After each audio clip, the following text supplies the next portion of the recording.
मैं जब मेरे क्षेत्र में लोगों के बीच में, जनता के बीच में एक बसंत पंचमी के अवसर पर मां सरस्वती के मंदिर का उद्घाटन भी था और ग्राम पंचायत की तरफ से विभिन्न विकास कार्यों के लोकार्पण का कार्यक्रम भी था। और मैं जब वहां पहुंचा तो ग्रामवासियों का असीम उत्साह था। उन्होंने घोड़े पर बिठाकर मुझे बीच रास्ते से सभा स्थल तक और कार्यक्रम स्थल तक लेके गए। जब कार्यक्रम चल रहा था उस बीच में एक ग्रामवासी मेरे साथ में, जब मैं बोल रहा था तब एक स्लिप लेकर आए और मुझे कुछ काम के लिए डिमांड करी।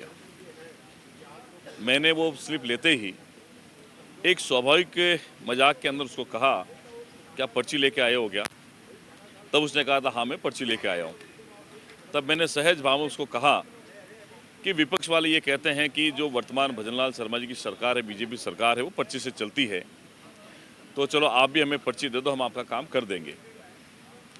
आधे घंटे का लगभग पूरा भाषण था, जिसमें मैंने राज्य सरकार की उपलब्धियों से लेकर केंद्र सरकार के बजट पर अपनी बात कही और स्थानीय स्तर पर जो मैंने काम करवाए उसके बारे में मैंने बात कही।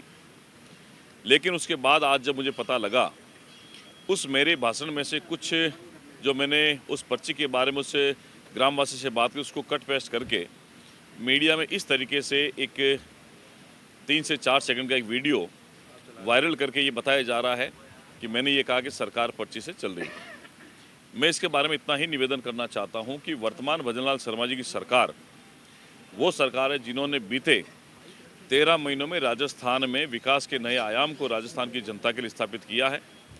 सोलर ऊर्जा के मामले में अगर बात करें, नौजवानों को नौकरी देने की बात करें, राजस्थान को विकसित राजस्थान बनाने की बात करें, तो ये वर्तमान सरकार ही ऐसी है जो पिछली कई सरकारों में अगर तुलना करेंगे तो मैं सोचता हूँ पिछले 13 महीनों का कार्यकाल एक ऐतिहासिक कार्यकाल रहा है।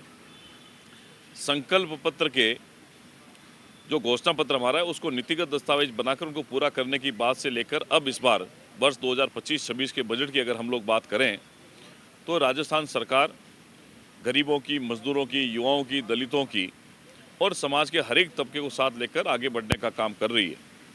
भजनलाल शर्मा जी के नेतृत्व में राजस्थान लगातार आगे बढ़ रहा है और कांग्रेस को और विपक्षी दलों को इस बात का इतराज़ है, एक सामान्य सा व्यक्ति सरपंच से लेकर मुख्यमंत्री की कुर्सी तक पहुंचे हैं, तो उन्होंने जो पिछले 13 महीने में काम किए हैं, उनकी जो लगन है, उनकी जो मेहनत है और राजस्थान की जनता के प्रति उनका जो भाव है, निश्चित ही उससे कांग्रेस को और विपक्षी दलों को तकलीफ है।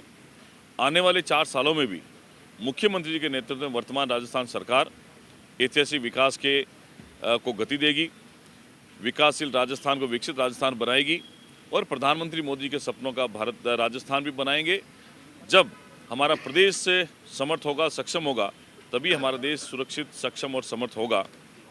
तो मैं मीडिया में चल रहे इस वीडियो के बारे में आप लोगों से इतना ही आग्रह करता हूं कि जो व्यक्ति मेरे पास में व्यक्तिगत रूप से मेरे मिलने वाले हैं, परिचय वाले मेरे क्षेत्र के लोग हैं, स्वाभाविक रूप से उनसे जब बात होती है उसको मीडिया में कुछ इस तरीके से नैरेटिव सेट करने के उद्देश्य से पेश किया जाता है। तो मैं उस बारे में मेरा इतना ही कहना है कि वो मेरे लोग थे और जो मेरे से मिलने आते हैं, मैं हमेशा गंभीर नहीं रहकर ज़्यादातर हंसी मजाक बात करके काम करने का प्रयास करता हूं। इसलिए आपने देखा होगा बीते 1 वर्ष में मैं मेरे क्षेत्र में जहां जहां लोकार्पण विभिन्न कार्यक्रमों में गया हूं, कहीं हाथी पर, कहीं घोड़े पर, कहीं और किसी सवारी पर, रथ पर, वहां मेरा स्वागत किया जाता है, मेरा सम्मान किया जाता है। ये सम्मान मेरा नहीं, ये भजनलाल जी की सरकार के पिछले 13 महीने के किए हुए काम के यात्रा का एक परिणाम है। और मैं आगे भी भरोसा देता हूँ कि हम सरकार के एक मजबूत प्रतिनिधि होने के नाते, चाहे वो क्षेत्र का काम हो, चाहे प्रदेश का काम हो, आने वाले समय में हम लोग उसको मजबूती के साथ में रखेंगे। सर, जो कथित तौर पे वीडियो की बात कही जा रही है, वो वीडियो क्या फर्जी है सर? नहीं, मैंने कहा है, मैंने पहले भी कहा है कि मेरी जब फेसबुक पेज पर लाइव चल रहा था, कोई फर्जी नहीं है। मैंने कहा, मैंने पहले भी बता दिया था कि एक व्यक्ति जब मेरे पास में आया था, स्वाभाविक रूप से उसको ये कहा था क्योंकि उन्होंने मुझे एक पर्ची दी थी। एक स्वाभाविक रूप से उनसे बातचीत करने का तरीका जो अमूमन हमारे क्षेत्र में होता है, इसी तरीके से कहा था। उसको किसी तरीके से गलत नहीं लिया जाना चाहिए। सर, क्या कहा था आपने? वो व्यक्ति जब स्लिप लेकर आए थे तो मैंने ये कहा था कि आप पर्ची लाए हैं क्या? तो वो कह रहे थे हाँ मैं पर्ची लेकर आया, मेरा कोई काम है।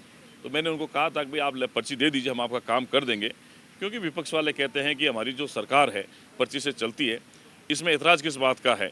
अगर हम लोग काम करते हैं, विकास करते हैं, राजस्थान को आगे बढ़ाने की बात करते हैं, पर्ची के माध्यम से अगर हमारे पास में कोई संवेदना आती है, कोई बात आती है, उसको पूरा करने का काम हम भी करते हैं और हमारे मुख्यमंत्री जी भी करते हैं।